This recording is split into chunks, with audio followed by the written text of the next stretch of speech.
So welcome. Hello, Peter. How are you today? Hi, I'm okay. And you? I'm Good, good. good. I'm Roger Berkowitz, as you know, but for everyone else, and I'm the founder and academic director at the Hannah Arendt Center at Bard College in New York, and I'm thrilled to be talking with you today through the Richard Saltoun Gallery. And great to be talking to you. Yeah, I'm Peter KENNARD. I'm an artist and I'm in the next exhibition at the Richard Saltoun Gallery based around Hannah Arendt's The Concept of History. So it's really it's wonderful to be talking to you. We talked briefly a week ago, and you told me that you first came to Hannah Arendt through her introduction and her essay on Walter Benjamin. Yeah, Um, yeah, and she develops this idea of the pearl diver, I think, through history. yeah, The premise here, and it's quite similar to the essay that we're talking about, is that the tradition has ended in some way, that there's that the tradition of Western thinking and thought and politics, the idea that there was a truth and that there were certain um, strong pillars upon which we understood our civilization to rest, has ended. And with the loss of that authority, which she thought is irreparable, as did Benjamin, all we have left is diving for pearls, citation from the past in a way that pulls out fragments, but doesn't try and reestablish a whole. yeah. I'm wondering if that's my that's one quick take on her thinking about Benjamin. What is it? Do you remember when you first read that essay, of what really grabbed you? Well, I think it was. I've always felt Benjamin, whatever he's writing about, it's based around anti-fascism because of what he went through, and then reading Hannah Arendt on him, and her experience was the same. You know, she had to leave Berlin in 1933, and so all their work is about action in terms of changing the world, rather than being merely philosophical or um, uh, something that is about a sort of academic thinking. It feels it's all about changing the world, and that's when I got into reading her work, her other work, and I found that what was so exciting about her work was that it was about, she talks about, active citizenship, and she talks about thinking in terms of action, and and the dangers of it as well. I mean, obviously, in the beginning of the essay, the one that I've got the show about, she talks about history as a process, a construct, and that's something that I've always been aware of in my work, is that I'm talking about a construct and trying to, like you say, pearl dive into that construct and come up with some fragments that can actually reconstruct it against the powers that be, rather than illustrate them, but it can actually tear them apart in some way. Yeah, I mean, I think that's something that is so clear, and certainly in your early work. It's about looking at singular deeds, right? Vietnam War protests, and finding deeper meaning in a particular event. Uh, how do you pick the sort of events that you're going to engage with? Is it a kind of, is it aesthetic? Is it political? What strikes you as an event that is worth pearl diving for Oh, and some way thinking about? yeah. Well, I mean, people say to me, why did you think about making work political? Or they say to me, what's your own work about? As if political work isn't our own work. Um, and to me, it came quite naturally. I mean, I'm a Londoner, and I got involved in, I was painting, and then I got involved in anti-Vietnam protests, in the actual, it being out on the street. So in my own way, it came through sort of action. Hannah Arendt talks about a much more vital action that she had to leave, and then she said indifference was impossible in 1933. So I sort of felt in my own small way that getting involved in Vietnam and the protests, I wanted to find a way to use imagery to record some of that and record the response of people in terms of the Vietnamese, the Americans out there, and the actual demonstrations against it. And that's when Benjamin's work was very important in that, because he always talked about that reality you have to construct something now. You can't just take a photograph, or he talked about the Krupp works in Germany. You can't photograph it. You have to actually construct something around it, and that led me into his thinking and surrealism as well, which is about reconstructing elements. But like you say, it is to do with those fragments, and I find that Hannah Arendt's work, in its way, it's similar to Benjamin in the way that she uses different sorts of narrative, she uses aphorisms, she uses different sorts of commentary, and they all butt up against each other. She's not, she doesn't try and make something that isn't rocky. I find her, her reading her is great, because it rocks your brain, because you're going up into something, then you're going somewhere else, which is, to me, is similar to Benjamin. Yeah. So I'm listening to you as you talk, and I'm looking at you, and I'm looking behind you at these marvelous images of these hands behind you, which is some of your latest work, Yeah. which will be in the exhibit. You've said, that you want to create and join things together. You've talked to me earlier about how you seek to join and create another reality, which really struck me when you said it. I hope that sounds familiar to you. So here you've joined a hand together with, if I have it right, sort of pages of a newspaper with stock prices and other things. Yeah. Talk to me a little bit about where that comes from, and what's the reality that you're trying to create here. Well, when I say create another reality, it's about people trying to create another reality. I'm trying to make an image of, the hands, which are, so they're not specific people. Hands go right back in art to 80,000 years, to prehistoric wall paintings, where they sprayed the wall, they spat it actually around their hands and left images of their hand. They never made images of themselves. So the hand is an image that stands for everybody. And in my pictures, the hand is neither white nor black, or could be black or could be white. I want it to be sort of questionable.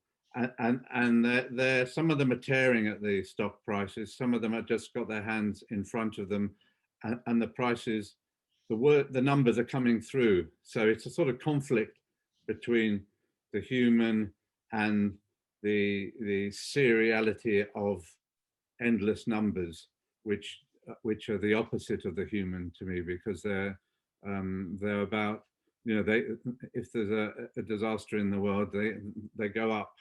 That's how they respond, these numbers.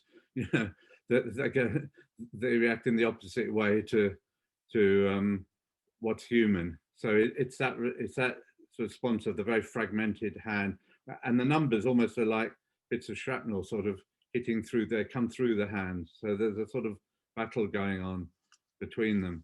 So in that way, I want them. I'm putting it into words, but obviously with works like that, I hope they reverberate in different ways, rather than my earlier work, which was much more sort of journalistic in a sense. It was much more about specific events.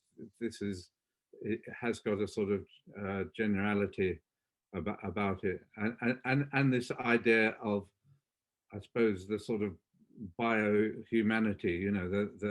We've got this biopower which is endless numbers, and sort of bureaucracies of number, which is, again, it goes back to a lot of what Hannah Arendt was talking about, because she analyzes bureaucracy, as we know, in the most amazing manner.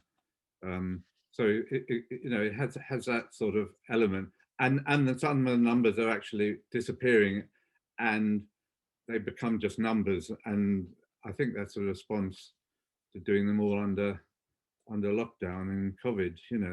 We're bombarded by these numbers now, which is and the number of deaths and the number of this and number of that. So did this project really come out of the lockdown and the COVID, or had you already started it before the lockdown had begun? Well, I've used similar ideas before, but I've never actually worked through them in this way, where the actual materiality of the picture becomes really vital, in the sense of it being rubbed away and scrubbed and torn away, and the hands disappearing into the numbers. I've tried to work on that relationship between them, maybe because we're all sort of feeling it. I'm feeling it in that way, that they talk about the numbers through the COVID-19, that came into a sort of relationship to the stock market numbers, and this fact of where is humanity in all this. Why is it that you think a hand, and as you, I think, really rightly put it, a general hand, not a specific hand, Yeah. right, is such a powerful marker of what it means to be human? I mean, I take that to be at the heart of your project. The hand, you don't put a face there, you don't put a you don't put a smile or an eye, put a hand. And why is the hand such a powerful symbol of human dignity or humanity? Well, I mean, I've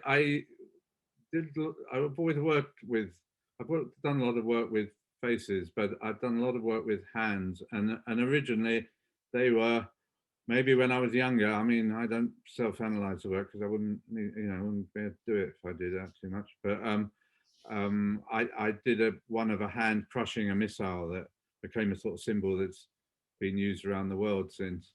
And that was, that is an activity, a specific activity. These ones, it's the hand is an expressive. It's expressive, but it doesn't take you into a specific person or the sentiment of a specific person. It takes you into a more generalized feeling, which I suppose it's a response to the world as it is now, in that sense. That's something I've always, I'm trying to make something that responds to my feelings at the moment, which it's funny. I was reading, because you gave me the book. I was reading Hannah Arendt on Bertolt Brecht, and I'll just quote a bit because it was an amazing sentence. And I feel it's her talking about herself, but she's talking about Bertolt Brecht in this essay. She says, the weightlessness and the yearning, not so much for gravity as gravitation, for a central point that would be relevant within the settings of the modern world, plus compassion. And that she's saying that's what she finds in Bertolt Brecht. That's what I find in her work. This gravitation to a central point that is about the actual world she's living in.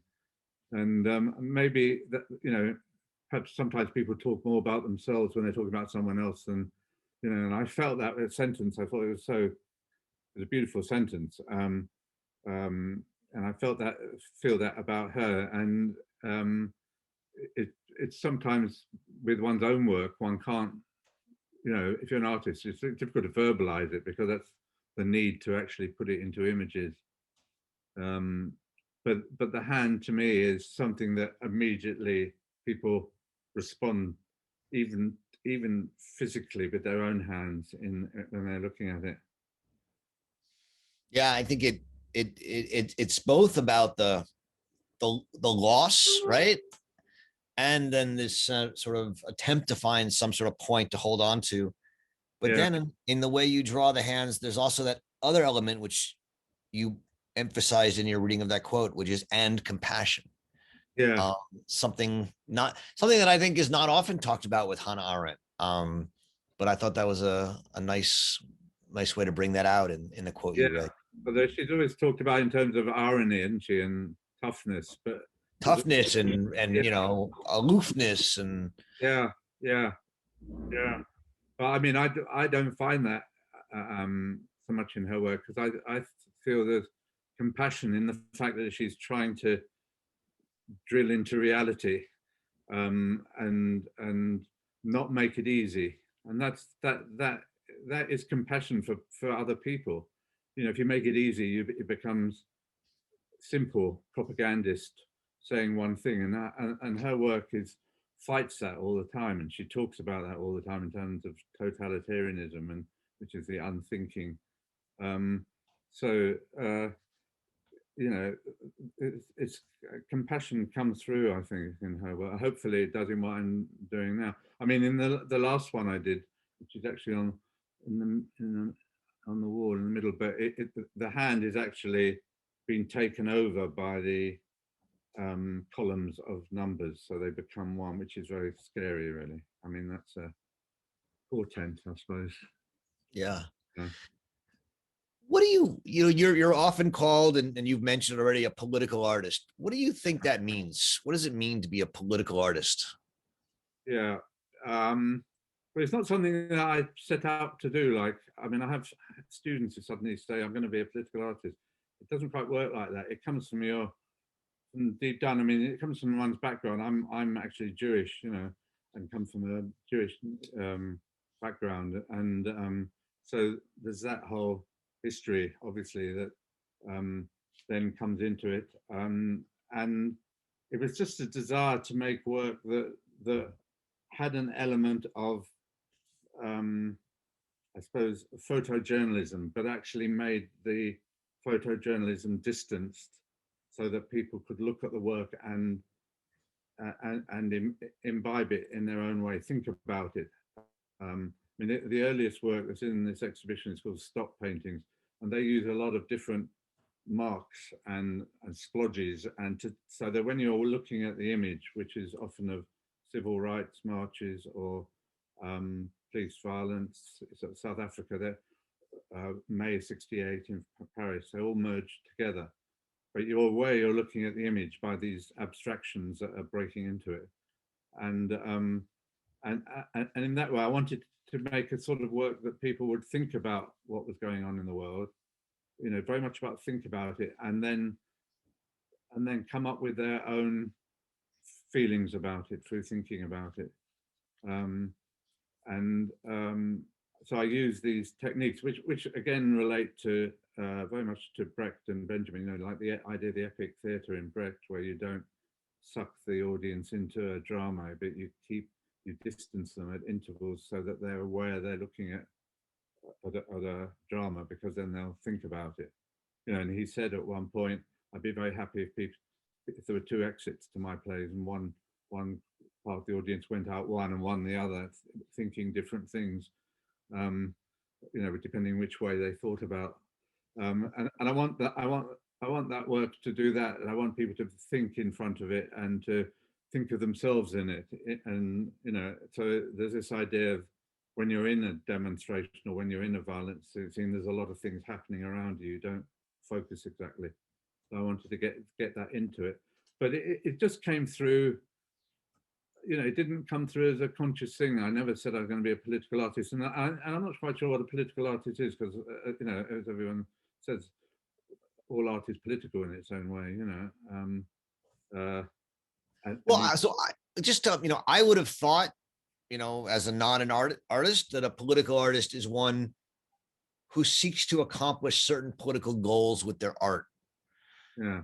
And I'm wondering if that, I mean, because when you held up just now Brecht as someone who wants one person to go out one door and one person to go out another door, I would think, well, that's hard to call that political art, because you're not trying to accomplish one political goal. Yeah. But I'm wondering, is that not a good example or not a good definition of political art? No, I mean, I think that's when his his work is really great, when it's when there were two exits. It's when he through necessity, as Hannah Arendt wrote in the essay, you know, that, well, a sort of necessity, he started writing odes to Stalin and what have you at the end, you know. Um, I didn't actually realize before I read it that he actually wasn't allowed back in West Germany.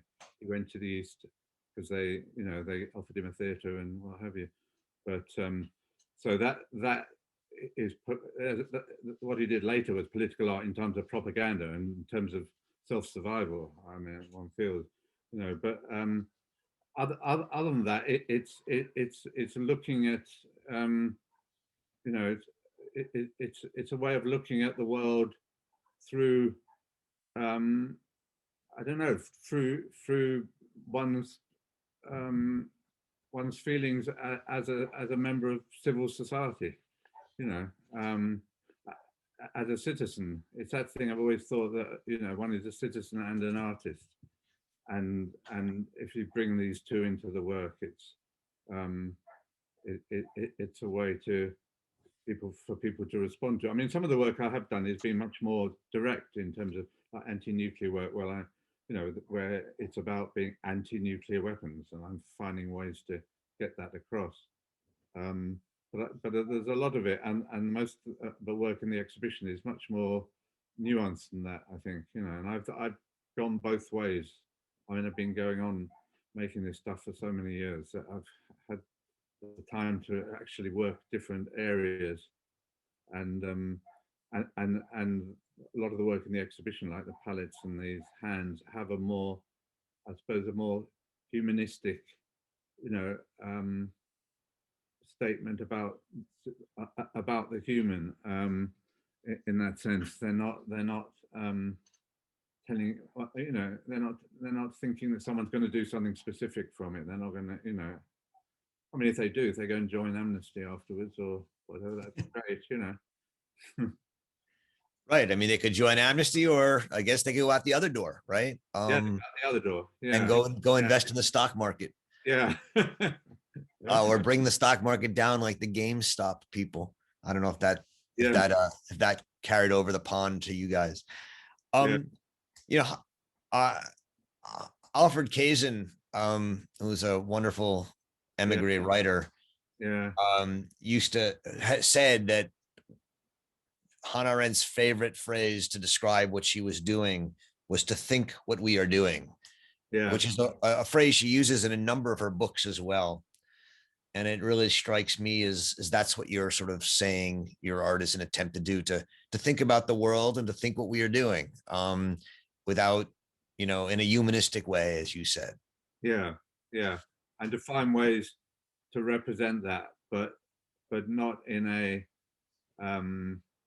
sort of simplified way. I mean, to me, you know, like, um, the actual art in it is as vital as if I was Cézanne painting apples, you know, because people think, oh, especially in England, there's been a tradition of, you know, if you're making something political, well, then it's not high art or whatever. But I've always been very concerned to make the work as art. To me, you know, the actual artistry, the materiality, the sort of materials I use, all that is vital to it.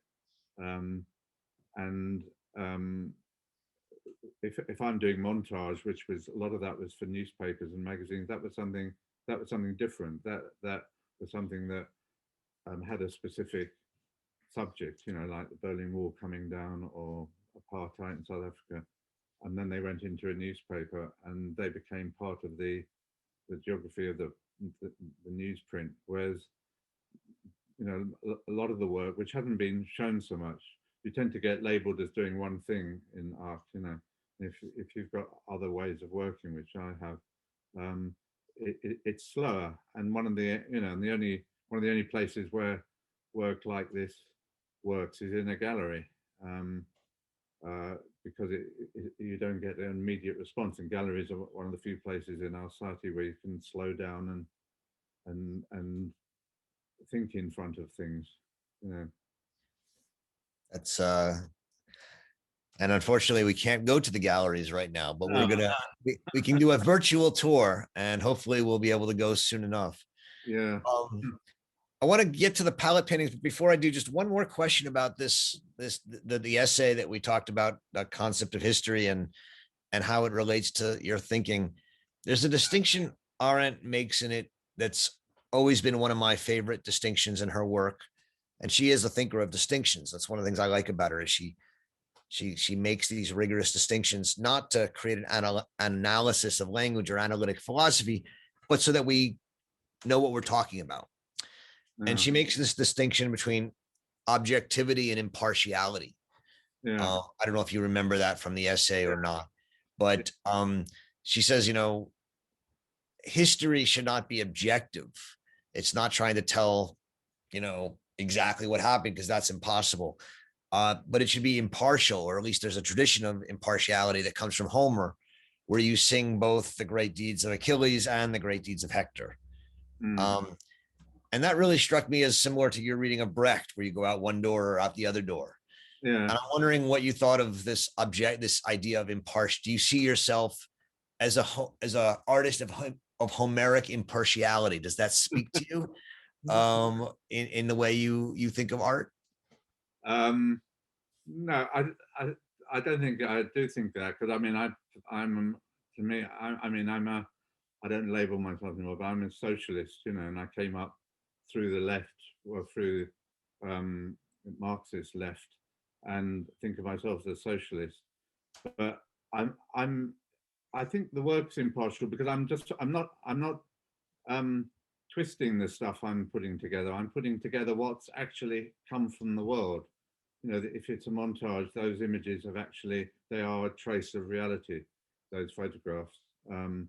A photograph is indexical. It comes from reality. So, but I'm putting them together in ways that you don't find in the press, which is corporate. I'm putting together, say, the victim of a bombing with a picture with an arms dealer, or with a country that's arming another country. Like now I'd put sort of British planes that they've sold to the Saudis, and showing that it's killing children in Yemen. I put those together. Those things are usually separated in our society. So to me, it's making a point. I mean, you could say that's impartial because it's objective. There isn't, it's objective. That is what those planes are doing, but we don't see that. I mean, when they don't talk about that in the press in this country, So it's a difficult line. I mean, it's impartial to me because it's a fact. That's what's happening, and that's true of all the things I've done. That is what's actually happening. Great. So let's just think a little bit of so we've talked a little bit about the stop paintings from the 60s, right? Yeah. And these the paintings about the hands and the market, which I think you call 2020 Untitled. Yeah. Just quickly before I move on, why Untitled? Can I ask that? Well, because if you title, well, you think it sounds a bit Ponzi. I'm just interested. I mean, I did question. I hadn't done it before like that. I've never done, but it's not. If you call it 2020, that's what the pictures are about. Whereas if you say Untitled 2020, then 2020 is what the picture's about, but it's not titled that. That's not what the whole image is. It's difficult to explain. I'm not. I haven't. As I say, I haven't done that before. But it's like if someone does a painting of a tree or something, they could say Untitled and then put tree afterwards because it is a tree. But that's not the title. That's not their meaning in that way. So it's a way of opening up the conversation or the thinking about the work. Yeah. It's another way of getting people to consider it in a different way, I mean, that's the idea. Great. So let's just talk a little bit about the palette paintings, which are really exceptional as well. You know, these are real shipping palettes that you're using, correct? Or Yeah. you're making them, or you're No, I'm finding them on the street. Yeah. finding them on the street. Yeah. Yeah. And this is this, are they sort of a similar representation to the numbers on the page, the stock market, commerce and finance? Is this a similar kind of interest that comes from the palette paintings? Yeah. Well, I mean, pallets are what goods are moved around the world on. That's the, the world situation is the produce is moved on pallets, and then pallets are what, I mean, very simply, I mean, pallets are what people do sleep on the pavements in London. When I started doing them, there was a place called the Bull Ring next to the Festival Hall in London, and there were a whole lot of people sleeping, and they had pallets to raise them off the ground to get, so they didn't get completely waterlogged, and you know, and then I thought of them as sort of traces of the people that I photographed people, not the homeless people, because I didn't want to go around photographing them. I think that's a double indignity sort of thing, you know. So I just took photos of friends and then stuck them onto the canvas, onto the wood, and then smashed up some of the pallets and poured dust on them, and the dust acted like a sort of airbrush, and so the image looked like it was going into the wood, and the image sort of emanated from the wood. Um, that that was the idea. So it gave the impression that someone had been there and left. They've left an impression of themselves, you know. Uh, and they're the sort of, you pass them by normally. I mean, when I put them into I put them into an exhibition. One of them went into an exhibition at the Pompidou Centre, 150 years photography. And when they came to pick it up, the guy said, "Oh yeah, should we chuck this palette out on the way out?" You know, so I wanted them to look like that. That there are things, and they're things that one doesn't normally look at, which is the same as people who are homeless. I mean, one walk, we walk past. Well, hopefully we don't, but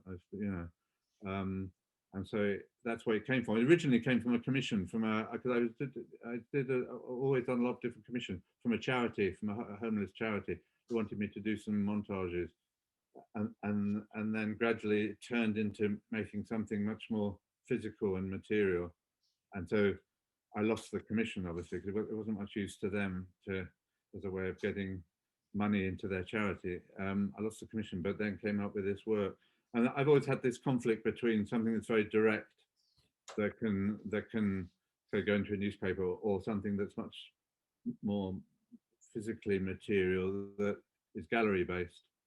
And it's a conflict because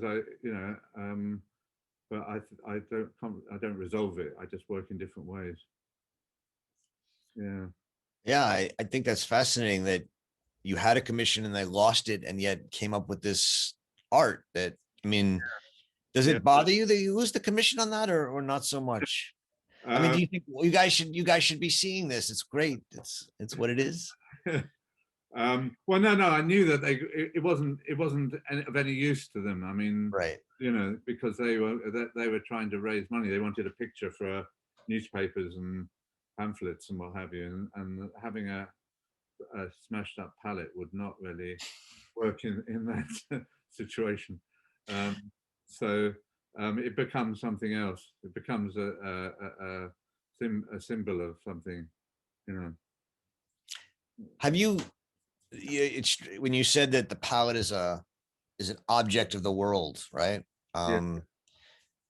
You know, one of the central ideas of Arendt's thinking is this idea of objects that last, right? And the prototypical object that lasts and endures and gives us something that we talk about in common is the work of art. Yeah. It's the work that's not consumed. It's not, you know, you don't eat it, you don't burn it, you don't throw it out when it's done. Um, and you know, so for her, these works of art are, whether they're poems or whether they're paintings or architectural, they're the things that last and become objects that we all talk about. Yeah. Um, some people think that's you know, a conservative idea or such. But Uh, didn't she and I'm say? wondering what you think about this idea of objects that last and works of art being the objects that last. Yeah. But didn't she say often for the wrong reason or something? I remember reading that bit. She said You something. know, the reasons are always complicated. I mean, Yeah. she does say that there are certain actions and works that last and deserve to last. Yeah. You know, obviously sometimes things last when they were not done great, but for whatever reason, they caught people's imagination. I mean, one of the things about it is an artist puts a work into the world or an actor acts in the world, and it's not just dependent upon the artist or the actor, whether it lasts. It also depends on the spectators, Yeah. you know, whether it captures their imagination and people start talking about it and make up stories. And so one thing that's for sure is the artist or the actor doesn't control how their work or act will be remembered. Yeah. It Yeah. will, you know, it's beyond them. Yeah. But one thing that distinguishes an act from an artwork is that the act only can be remembered in stories. It disappears after it's done, whereas the artwork lasts and is always there for people to talk about. Yeah. Um, Yeah. But it can be there as a form of community as well. I mean, when you think of something like Picasso's Guernica, um, that's become such a great symbol for the Basque people. And I mean, in when was it, 2003, when Colin Powell was going to uh, um, announced the invasion of Iraq. He had all the maps with him, and they set him up with the tapestry of the Guernica behind him in the United Nations building in New York. And then the American PR people rushed in and said, "We've got to cover that painting. You know, got to cover that painting." You know, so they've got an enormous blue curtain and covered it, and said their reason. They said they didn't like the image of the horse. but but I mean, that shows the power of a work like that, you know. And it goes on, and it's relevant. And when you go on anti-war demonstrations now, you see the Guernica, people have got Guernica up. You know, it's something that lasts, not just as a something to appreciate, but as something as a communal object that actually has a power in that way. And some of the things I've done, I've hoped to, you know, I mean, the one I've done with the broken missile on the peace symbol, that's still used all over the world, because we've still got these horrendous, obscene missiles. We're still spending billions on them every year. So, you know, the thing does last, but not last as a sort of finite object. The different forms of it last, you know. And I'm very keen on. I mean, I'm not at all against the idea of museums and galleries. I mean, I think the fact that there's the history. I mean, it's something else she wrote about is education. You know, I teach. I've taught forever. You know, and um, the history of the medium of art, of sculpture, painting, whatever it is, tapestry, is vital, you know. And I think when she talked about herself being a, a conservative, she talked about herself being conservative and a revolutionary in terms of education, small c conservative, which I took to mean that she believed that they should be looking at history and seeing themselves as part of history. And I think that's really important, because otherwise you just get the sense of the I rather than the we, you know. I mean, if you're an artist, you've got you're part of a history of the medium and of thinking, of thinking in different periods. It's a way to actually look at history.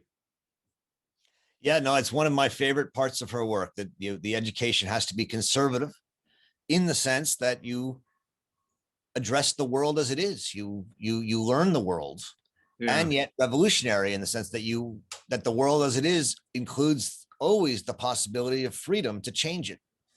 yeah. And it strikes me. So when you teach, what are the conservative aspects of your teaching? How do you teach the students the world as it is? How do you imagine that conservationist project? Yeah. Well, I mean, I don't know. I mean, I teach it through bringing up examples. I think it's one of the things one can do in art education anyway, is bring up examples of histories, and rather than um, straight theory, because there's a lot of theory now within art. There's a lot of post-structuralist theory and whatever. But it's the actual history of the movement. Because if people don't actually know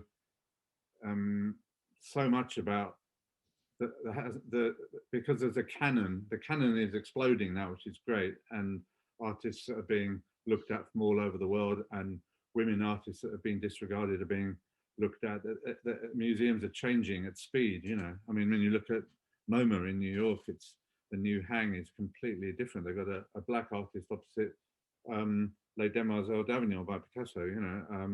Contemporary black artists. So that's something very new, and and that's something that I've always tried to talk about, is work that has been sidelined, which has often been political work and work by women artists and black artists. I mean, you think of someone like a great political artist who I imagine Hannah Arendt would have loved is Kathy Kollwitz, the artist who did great work in the First World War, political work, and Hannah Hock as photo montage. I mean, there's a whole lot of art that got sidelined, and because the canon was, Cézanne and ended with Pollock sort of thing, it was that sort of line. But there's a completely different line. Now, I try and introduce those ideas, but I also try and introduce actual political ideas into teaching, because in England it has got rather over theorized, I think. What's talking. I mean, that's what's great, I think, about what you're doing at the Hannah Arendt Center, because I've sort of just been reading about what you're doing, and you're talking about the world as it is now through the filter, through the lens of Hannah Arendt, and talking about Black Lives Matter and all those issues, and all those issues are coming into art again now more, also because young artists are in real economic trouble, and they've got real difficulties in how to live. Getting a studio. I mean, the city I'm in has become a sort of gentrified mess, of money, and artists can't afford to live here anymore. So all those things mean that young artists have got to get together, have got to stop thinking themselves as just individuals in that sense, and thinking themselves as people working communally, civically. So there's always that thing of necessity, I think, with political things. I mean, I know when I showed my work in the sort of 90s, when everyone was thinking we're in boomtown now, everyone, I think people thought it was a bit irrelevant, whereas now it isn't. It's to do with the times we're living in. Very okay, very interesting. So do you? I mean, when you say you have to, do you think the canon has to be expanded, or should we just not even speak of a canon? This is a big question that we're discussing today all over academia. I mean, I Yeah. was just wondering how you imagine that. I mean, do we just is the canon itself, the idea of a canon, a problem, or is it expanding the canon? Do you have a take on that, and how do you approach it in your teaching? Well, no, I suppose I approach it as expanding on the canon in the sense that the canon contains vital artists and thinkers, so I think it's an expansion. So in the end, it won't be a canon; it'll be a mass of people. I mean, it might be different with language, because with language you have, I mean, you have people that are making very, I mean, who are very right wing, say, who are even anti-Semitic, and they're in the canon. So what do you do? That's Those, I mean, I love, and I've always loved it being in London. I always think it's The Wasteland, T.S. Eliot, but he was a pretty horrific some of his poems are one of his poems is actually very anti-Semitic. yeah. And so that's always, there's that conflict there, or Celine, as a sort of fascist, or Ezra Pound. I mean, I love some of his early work. He actually got imprisoned. He was, following Mussolini, and those issues are really complex, aren't they, in terms of the idea of a canon. So I mean, I think in 20 or 30 years, the canon will have disintegrated. I think that's probably the best way. I think you're right. I definitely think you're right. So, just to come back to the idea, when you got involved in this exhibition on Hannah Arendt and Between Past and Future and the concept of history, did you know there was certain of your works that you wanted to include? What is it about what is it about an exhibit on Hannah Arendt that attracted you?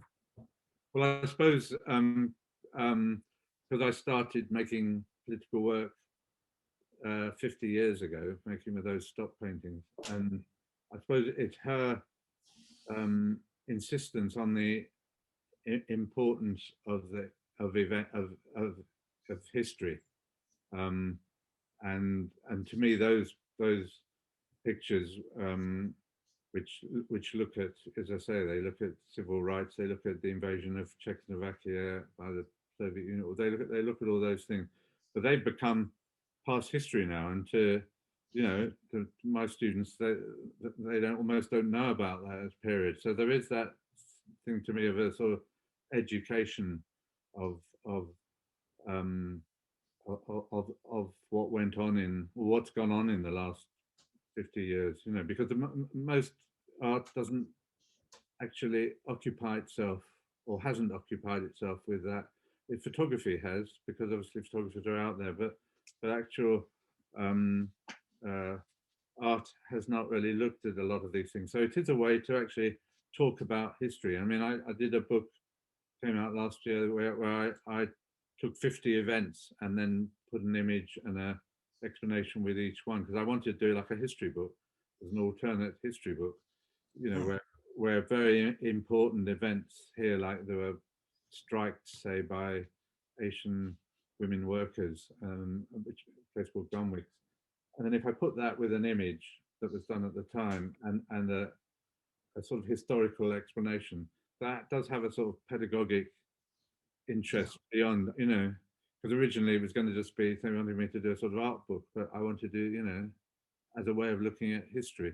And Hannah Arendt's work is always, that's what's so great about it. She's looking at history, the history, she's, I mean, she worked as a journalist at some point, so there's always that history that she's involved with, which is to do with the fact she believes in, civic action, and